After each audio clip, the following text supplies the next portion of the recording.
آپ صرف اس ٹاپک پر رہیں کہ اگر کسی مجتہد نے اجتہاد کرتے ہوئے حدیث پہ حکم لگایا صحیح ضعیف کا، کسی نے صحیح کہا کسی نے ضعیف کا، اس معاملے میں بھی کسی محدث کے حکم کو اگر کوئی فالو کرتا، میرا دعویٰ یہ تقلید نہیں ہے، میں اس کو پروف کروں گا. اور آپ کا اگر یہ کہنا ہے کہ یہ بھی اہل حدیث تقلید کرتے ہیں، بلکہ آپ نہیں، ارے بہت اچھے خاصے لوگ یہ بات کہتے ہیں، اس لیے میں اس کو اہمیت دے رہا ہوں اس ٹاپک کو. یہ مسئلہ صرف آپ کا نہیں ہے، بہت سارے لوگ ہیں. ارے پڑھے لکھے لوگ بھی ایسا کہتے ہیں کہ یہ لوگ محدثین کی تقلید کرتے ہیں. اس لیے میں چاہتا ہوں کھل کے بات ہو جائے. اس لیے آپ برائے کرم آپ اس ٹاپک پر آئیے، ایک بات ہو جائے، بار بار کا موقع ملے گا. پھر رفع الیدین کی جو بحث ہے، ہم تیار ہیں آپ سے بات کرنے کے لیے. ہم ٹاپک ہی رکھیں گے رفع الیدین. آج کا ٹاپک رفع الیدین نہیں ہے، آج کا ٹاپک تقلید ہے. اس لیے اس کو آپ چھوڑیے اور اس نقطے پر چلیے ہم بات کرتے ہیں. ٹھیک ہے حنفی بھائی، تیار ہیں آپ اس موضوع پہ بات کرنے؟ زید بھائی، یہ صرف ایک حدیث کی بات میں آپ کو پیش کیا، ایسے بہت سی حدیث ہے. میں آپ سے کہہ رہا ہوں شیخ ثناء علی صاحب، ایک میں ایکسپلین کرتا ہوں ان کو. ایک منٹ میری بات تو سن لے زید بھائی. ہاں دیکھو، میں آپ کو سوال پوچھ رہا ہوں، چاہ رہا ہوں آپ میری بات دیکھو. کیا آپ جو بات بول رہے ہو نا، جی آپ بولیے. آپ کیا بول رہے ہو نا کہ یہ مسئلہ جو ثابت ہوتا ہے اس موضوع پر، یہ بھی حدیث ہے یہ بھی حدیث ہے، ہم وہ بات نہیں کر رہے ہیں. ہم یہ بات کر رہے ہیں کہ کوئی حدیث کو اگر ہم صحیح مانتے ہیں، کسی محدث کے حکم کو ہم تسلیم کرتے ہیں کہ محدث نے اس حدیث کو صحیح کہا، تو کیا یہ پروسیس تقلید ہے یا نہیں ہے؟ یہ سوال ہے. اور یہ سوال کس نے اٹھایا؟ ہم نے نہیں اٹھایا. تقلید ہے نا؟ تو ہم آپ کو بتانا چاہتے ہیں تقلید نہیں ہے. ہم آپ کو بتانا کفایت بھائی آ جائیے. کفایت بھائی بس ہو گیا. بس اسی پر بات کرتے ہیں. بہت اچھی بات ہے. آپ نے کہا یہ تقلید ہے، ہم کہتے ہیں تقلید نہیں ہے. اب یہ کیسے پروف ہوگا میرے بھائی؟ یہ صحیح کون ہے کون غلط ہے؟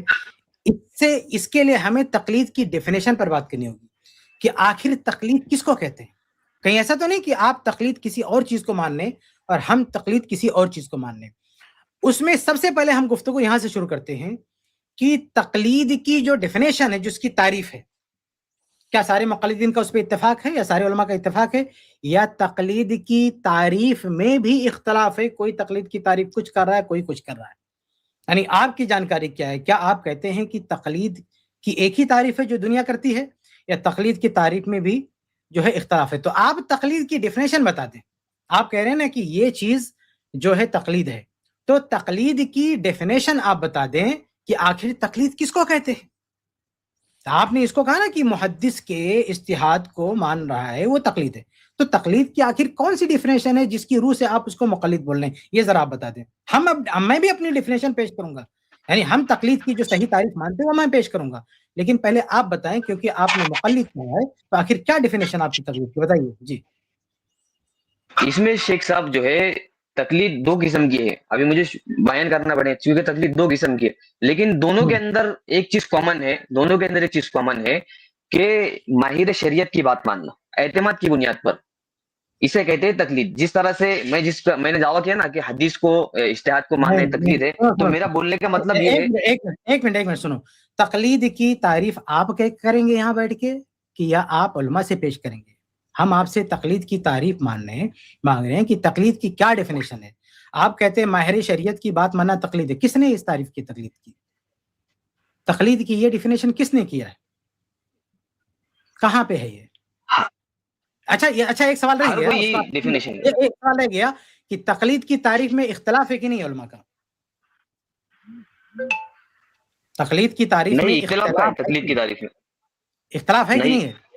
نہیں اختلاف ہے؟ نہیں ہے تقلید نہیں. چلیے ٹھیک ہے. یہ جو آپ نے تعریف کیا یہی بتا دیجئے کس نے کہا ہے؟ ماہر شریعت بتا رہا ہوں، یہ بہت سے علماء کرام فرماتے ہیں. کوئی ایک بتائیے کہ ماہر شریعت کی بات ماننا تقلید ہے؟ ماہر شریعت کی بات ماننا اعتماد کی بنیاد پر جو بھی آپ کہہ رہے ہو کیونکہ دلیل جو ہے وہ کہاں ہے. میں آپ کو تقلید کی تعریف میں اختلاف بتاتا ہوں. زید بھائی ایک لنک میں نے بھیجا ہے، جی ریڈی ہے. ہاں اس کو ذرا لگائیں. اب ذرا اس میں آپ کو تقلید کی تعریف میں اختلاف دکھا رہا ہوں. یہ امام ابن حزم رحمہ اللہ ہے. تقلید کی تعریف میں کیا کہہ رہے ہیں لِأَنَّ التَّقْلِيدَ عَلَى الْحَقِيقَةِ إِنَّمَا هُوَ قبول ما قاله قائل دون النبی صلی اللہ علیہ وسلم بغیر برہان. کہ تقلید کہتے ہیں کہ اللہ کے نبی کے علاوہ کسی نے ایسی بات کہی بغیر دلیل کی، کوئی بات کہی، اس کو ماننا تقلید ہے. یہ ایک ڈیفینیشن ہے کہ بغیر دلیل کے کسی کی کہی ہوئی بات کو ماننا تقلید ہے، یہ ایک ڈیفینیشن ہے. اور آگے بڑھتے ہیں، ایک اور ڈیفینیشن دکھاتا ہوں آپ کو. ظاہر ہے یہ وہ تعریف نہیں جو آپ نے کیا ہے، آپ کی تعریف سے الگ ہے اور آپ کا سب کا اتفاق ہے. یہ امام ابن عبد البر رحمہ اللہ ہے. یہ ایک امام ابو عبداللہ بن خواص سے نقل کرتے ہیں، التقلید معناه فی الشرع الرجوع الى قول لا حجۃ لقائله علیہ. یہ بھی اس سے ملتی جلتی ہے. کیا کہ تقلید کہتے ہیں کہ ایسے قول کو ماننا جس قول پر دلیل ہی موجود نہیں ہے، یعنی بے دلیل بات کو ماننا تقلید ہے. اور دوسری جگہ بھی انہوں نے اور بات کی. اور آگے بڑھتے ہیں زید بھائی. یہ دیوبندی حضرات ہے، یہ کچھ اور ہی تقلید کی تعریف کرتے ہیں. ہاں، کسی شخص کا کسی ذی علم بزرگ اور مقتدائے دین کے قول و فعل کو محض حسن ظن اور اعتماد کی بنا پر شریعت کا حکم سمجھ کر اس پر عمل کرنا اور عمل کرنے کے لیے اس مجتہد پر اعتماد کی بنیاد پر دلیل کا انتظار نہ کرنا. اعتماد کی بنیاد پر دلیل کا، یہ ایسی بے تکی تعریف ہے جو کسی نے نہیں کیا ہے کہ اعتماد کی بنیاد پر. لوگوں نے تقلید میں عام طور سے اس بات کو ہائی لائٹ کیا کہ سامنے بندے کے پاس استطاعت نہیں ہے تحقیق کرنے کی، اس لیے وہ کسی کو فالو کرنا چاہتا ہے. اور یہ کیا کہتے ہیں کہ نہیں، وہ اس بات کو لا ہی نہیں رہے کہ اس کے اندر کیا ہے کیا معاملہ، بس وہ اس کو اعتماد ہے اس لیے اس کو. تو اتنی ساری تقلید تعریف الگ الگ ہے. اور دیکھیں آگے، دیکھیے کیا ہے. یہ کہتے ہیں کہ تقلید کی تعریف اس طرح کی گئی کہ فروعی مسائل فقہیہ میں غیر مجتہد کا، دیکھیے یہ مسئلہ ہے نا، غیر مجتہد کا، یہاں انہوں نے کہہ دیا غیر مجتہد کا. آپ جو کہہ رہے تھے ماہر شریعت کے بات ماننا، کوئی بھی مان لے، اس میں مجتہد غیر مجتہد کی بات ہی نہیں تھی. یہاں غیر مجتہد کا مجتہد کے قول کو تسلیم کرنا اور اس سے دلیل کا مطالبہ نہ کرنا اس اعتماد پر کہ مجتہد کے پاس دلیل ہے. آگے بڑھتے ہیں، اور آگے. بس اس کو رہنے دیجیے، یہ تو ہم پیش کریں گے ابھی، اس کو نیچے کیجیے. اب بھائی صاحب بتائیے، میں نے اتنی ساری، اس کو نہیں زید بھائی، اس کو مت پیش کیجیے ابھی، نہیں اس کو نہیں. یہ اتنی ساری تقلید کی تعریفات ہیں بھائی، الگ الگ تعریفات ہیں. تو آپ کو یہ طے کرنا پڑے گا کہ آپ کیا مانتے ہو. اس کی بنیاد پر یہ طے ہوگا کہ یہ محدثین کا جو اجتہاد ہے حدیث کے بارے میں وہ ماننا تقلید ہے کہ نہیں. تو آپ تقلید کا کیا مطلب سمجھتے ہو، بتاؤ. کوئی ایک تعریف بتاؤ، کیونکہ اتنے سارے علماء کی تقلید کی تعریف ہے، آپ کوئی ایک کو سلیکٹ کریں کہ تقلید کی تعریف ہے. اس میں سلیکٹ کرنے کی کوئی بات ہی نہیں ہے. ابھی جو آپ نے پیش کیے اس سب کا نچوڑ یہی نکل رہا ہے کہ تقلید کے اندر جو ہے، جو مقلد ہوتا ہے، جو فالو کر رہا ہے، اس کے پاس دلیل نہیں ہوتی. لیکن پہلا دکھائیے زید بھائی، ایک منٹ پہلا دکھائیے، پہلا والا دکھائیے. فرق دکھا دیں. آپ کو دکھاتا ہوں، کیسے نہیں فرق ہے بھائی. ایک تقلید کی تعریف یہ ہو رہی ہے کہ دلیل، یعنی جس بے دلیل بات کو ماننا تقلید ہے. یعنی اگر کسی تو بالکل صحیح ہے، بے دلیل کی بات ماننا تقلید ہے، اور آپ کہہ رہے ہیں دلیل ہے تو بھی ماننا تقلید ہے. یہ تو دونوں میں بڑا فرق ہے بھائی. امام ابن حزم کہہ رہے ہیں بغیر جس بات پر دلیل نہیں ہے اس کو ماننا تقلید ہے، اور آپ نیچے تعریف کیا ہو رہی ہے کہ اس کے پاس دلیل ہوگی یہ مان کر ماننا تقلید ہے. کتنا بڑا زمین آسمان کا فرق ہے دونوں تعریف میں بھائی. ایک تعریف شروع میں آپ کو کہہ دیا، اگر بغیر کتنا فرق ہے دونوں میں. ثنابلی صاحب، اگر دلیل نہیں ہے تو تقلید مذموم ہے، اندھی تقلید ہے. اگر دلیل ہے تو تقلید محمود ہے. تو اس میں کہا لکھا ہے کیا یہ اندھی اور مضمون تقلید محمود تقلید نہیں. یہاں تقلید کی ڈیفینیشن ہو رہی ہے، تقلید کی تعریف. آپ کو میں نے تو اختلاف بتا دیا، یہاں تقلید کی تعریف میں اختلاف ہے. وہ جس کو آپ کہہ رہے ہیں نا، یہ دوسری چیز کو تقلید مان ہی نہیں رہے. یہ محمود اور غیر محمود کی ڈیفینیشن تقسیم آپ کر رہے ہو. یہ علماء جس کو تقلید مان رہے ہیں اس کے برخلاف جو چیز ہے، امام ابن حزم اس کو تقلید ہی ماننے. جس کو آپ کہہ رہے ہو نا تقلید محمود، یعنی دلیل کے ساتھ کسی کی بات ماننا، یہ تقلید محمود ہے. اس کو امام ابن حزم وغیرہ تقلید مان ہی نہیں رہے. یہ تو آپ کی تعریف ہے. اس لیے میں کہہ رہا ہوں کہ آپ اپنی بات پیش کرو یا کسی عالم کی بات پیش کرو. تقلید کی تعریف میں آپ عالم کے حوالے سے بات کرو. آپ کے پاس تعریف ہی نہیں ہے اور دھڑان آپ فتویٰ لگاتے جا رہے ہو مقلد کا. ارے کوئی تعریف کرو گے تب تو کسی پہ کہو گے نا مقلد ہے. تقلید کی کوئی ڈیفینیشن لاؤ، کوئی تعریف لاؤ. آپ ہی نے پیش کیا ابھی اتنی ساری تعریفیں، تو آپ کی تعریف یہ پہلی تعریف آپ مانتے ہیں؟ آپ کی کیا تعریف بتاؤ نا. تقلید کا مطلب ہی نہیں پتا آپ کو. حضرت میں آپ کو بول رہا ہوں کہ جس مجتہد، یعنی کہ جس آدمی کے پاس دلیل نہیں ہے وہ اندھی تقلید ہے، جس کا ذکر قرآن کے اندر ہے سورہ بقرہ 170 آیت کے اندر، کہ جو اپنے باپ دادا کی تقلید کرتے تھے، اس کے پاس اس دلیل کی بات ماننا تقلید ہے، اس کی بات ماننا تقلید محمود ہے، اس کی جس کے اس پاس کی بات ماننا دلیل تقلید ہے، محمود ہے، جس کے پاس دلیل اس کی بات ماننا تقلید ہے، وہ تقلید ہی نہیں ہے. جس کے پاس حضرت دلیل تقلید ہے محمود ہے، وہ بات ماننا تقلید ہی نہیں ہے. حضرت وہ تقلید محمود ہے. میں آپ کو کہہ رہا ہوں کسی کی بات کو دلیل کی بنیاد پر ماننا وہ تقلید کیسے ہو گیا؟ یہ اپنے گھر کی تعریف لا کے سب کو مقلد بنا رہے ہو. آپ کوئی حضرت آپ نے جو تعریف، اگر امام ابن حزم کی بات آپ مان رہے ہیں تقلید کی تعریف، تو امام ابن حزم کی تعریف کا مطلب کیا ہوا کہ جو بات مدلل ہے دلیل کے ساتھ ہے اس کو ماننا تقلید ہے ہی نہیں. اس کے بعد دلیل ہے تقلید. تو اس سے کیا پتا چلا، اس تعریف سے کیا پتا چلا کہ اگر کسی محدث نے حدیث کی صحت کا فیصلہ لگایا ہے، اس کے پاس دلیل ہے، اس کی بات ماننا تقلید نہیں ہے. یہ امام ابن حزم کی تعریف سے پتا چل رہا ہے. امام ابن حزم لیکن ایک منٹ سنو، آپ نے کہا نا کہ اسی تعریف پر جو ہے بات کر لے. تو امام ابن حزم کی تعریف کیا کہہ رہی ہے کہ جس کے بارے میں پتا چل گیا کہ اس بندے کی بات دلیل کے خلاف ہے، اس کے باوجود آپ اس کی بات مان لو، یہ تقلید ہے. لیکن جس بندے کی بات دلیل کے خلاف نہیں ہے اس کو اگر کوئی مان رہا تو یہ تقلید نہیں ہے، یہ تعریف کہہ رہی ہے. اس تعریف کے روح سے تو جو ہے آپ مجتہد جو صحیح کا حکم لگ رہا ہے اس کو آپ مقلد بول ہی نہیں سکتے. جی حضرت آپ نے مثال دی حدیث کی، تو حدیث کے اندر محدث کے پاس دلیل ہے، لیکن جو حدیث کے اس کے صحت کو جو مان رہا ہے اس کے پاس تھوڑی دلیل ہے. بھلے دلیل نہ ہو لیکن جو بات ہے وہ تو بات پھر یہ مقلد ہوا نہیں ہوا؟ ایک منٹ آپ اس تعریف سے ہم بات کریں گے نا. آپ اپنی تعریف کو جیب میں رکھو. آپ نے یہاں سلیکٹ کیا امام ابن حزم کی تعریف، آپ کہتے ہیں یہی تعریف آپ کی تعریف ہے. اگر یہی تعریف آپ کی تعریف ہے تو امام ابن حزم کی بات کی تعریف کیا کریے؟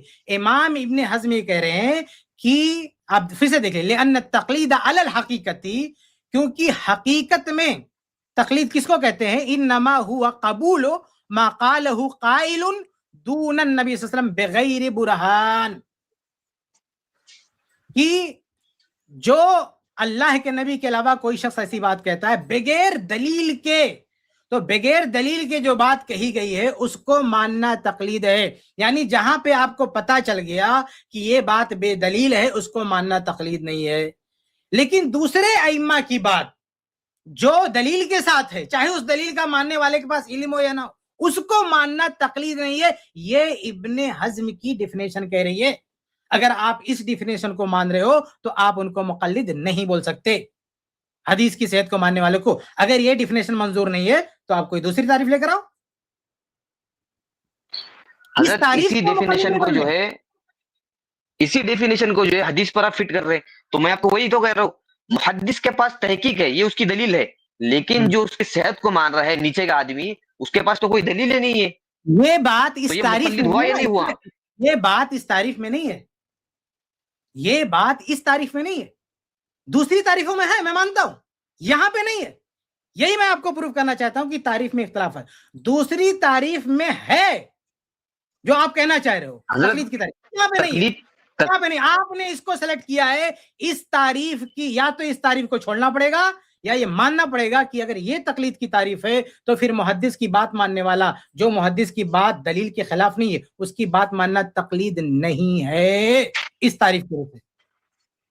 حضرت اگر محدث کی بات وہ دلیل کے ساتھ مان رہا ہے تو یہ تقلید نہیں ہے. تعریف میں کہاں ہے؟ تعریف میں کہاں ہے؟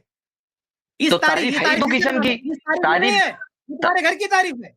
آپ نے تعریف کو سلیکٹ کیا ہے. اس تعریف میں بات کہاں؟ مجھے بتاؤ، الفاظ پڑھ کے بتاؤ کہاں ہے یہ بات؟ کہاں ہے کہ جو ماننے والا ہے اس کو دلیل کا پتہ نہ چلے تو مقلد ہو جائے گا؟ کدھر ہے یہاں پہ؟ بتاؤ یہاں پہ کدھر ہے؟ میں آپ سے کیا کہہ رہا ہوں حضرت، علماء کرام نے جو ہے دو تعریفیں جو اب بات کر رہے ہیں، ایک تو اندھی تقلید ہے اور ایک تقلید محمود ہے. اب جس کے اندر دلیل نہیں ہے وہ اندھی تقلید ہے، اب جس کے اندر دلیل ہے وہ تقلید. ایک بات آپ نے یہ کہا ہے کہ اس تقلید پر، اس تعریف پر ہم لوگ بات کریں گے. اس تعریف میں وہ چیزیں نہیں ہے، اس لیے تو میں کہہ رہا ہوں کہ ان میں سے کسی ایک کو سلیکٹ کرو یا آپ کوئی تعریف لے کر آؤ، کوئی بناؤ. آپ کی تعریف نہیں چلیے، آپ کسی عالم سے پیش کرو نا. ابھی آپ اپنے آپ کی پوری حنفی دنیا آپ کی تقلید کرتی ہے. بھائی آپ جس فقہ کی نمائندگی کر رہے ہو، جس کا دفاع کر رہے ہو، اس کا کون سی تقلید کی تعریف ہے؟ یہ جو ابن حزم کی تعریف ہے اس تعریف کے روح سے مقلد صرف وہ ہوگا جو بغیر دلیل کے خلاف کہی ہوئی کسی بات کو مان لے، مقلد ہوگا، باقی کوئی مقلد نہیں ہوگا، چاہے اس کو دلیل کا علم ہو یا نہ ہو۔ یہ تعریف اس کو مقلد بنا رہی ہے جو پتا چل جائے کہ یہ بات دلیل کے خلاف ہے، پھر اس کو مان رہا ہے، وہ مقلد ہے، باقی مقلد نہیں ہے۔ تعریف کہہ رہی ہے، اس تعریف کے روح سے بات ختم ہو جاتی ہے کہ محدثین کے حکم کو ماننے والا مقلد نہیں ہے۔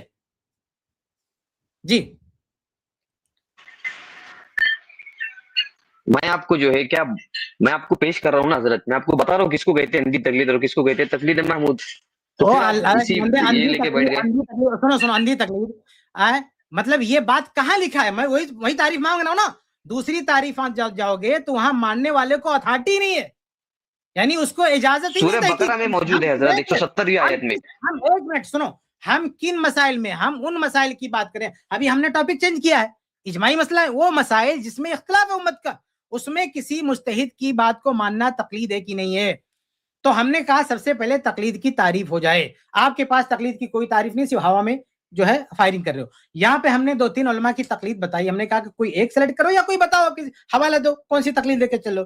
آپ نے کہا یہی تقلید ہے، یہی تعریف لے کے بات کرتے ہیں۔ تو یہ تعریف یہ نہیں کہہ رہی ہے کہ جو بندہ، یہ تعریف یہ کہہ رہی ہے کہ جو بندہ دلیل کے خلاف کوئی بات مان لے گا وہ مقلد ہے۔ باقی اگر کوئی بندہ کوئی ایسی بات مان رہا ہے جو دلیل کے موافق ہو، اسے پتا ہو یا نہ پتا ہو، وہ مقلد نہیں۔ یہ تعریف اسے مقلد نہیں بنا رہی ہے۔ آپ جو کہہ رہے ہو نا تقلید محمود، تقلید مذموم، ارے بھائی آپ کے یہاں جو اور دوسری ڈیفینیشن ہے نا اس میں اس کی گنجائش ہی نہیں، کیونکہ مقلد کو جب تحقیق کی اجازت ہی نہیں ہے، جب آپ نے مقلد کے بارے میں یہ طے کر دیا کہ وہ دلائل پر بحث ہی نہیں کرے گا، تو مذموم اور محمود کی بات کہاں سے آئے گی؟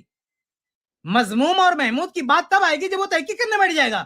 جب ایک مقلد، وہ مقلد ہے، اندھا ہے، اسے کوئی تمیز نہیں ہے، وہ دلائل پر کوئی ارگو ہی نہیں کرے گا، کوئی بحث ہی نہیں کرے گا، جو دوسری تعریف ہے من غیر حجتین، وہ دلائل پر کوئی غور و فکر نہیں کرے گا، تو بھیا جب اس دلائل پہ کوئی غور و فکر اس کو کرنا ہی نہیں ہے، دلائل پر کوئی بات ہی نہیں کرنی ہے، تو محمود اور مذموم کا فیصلہ وہ کیسے کرے گا؟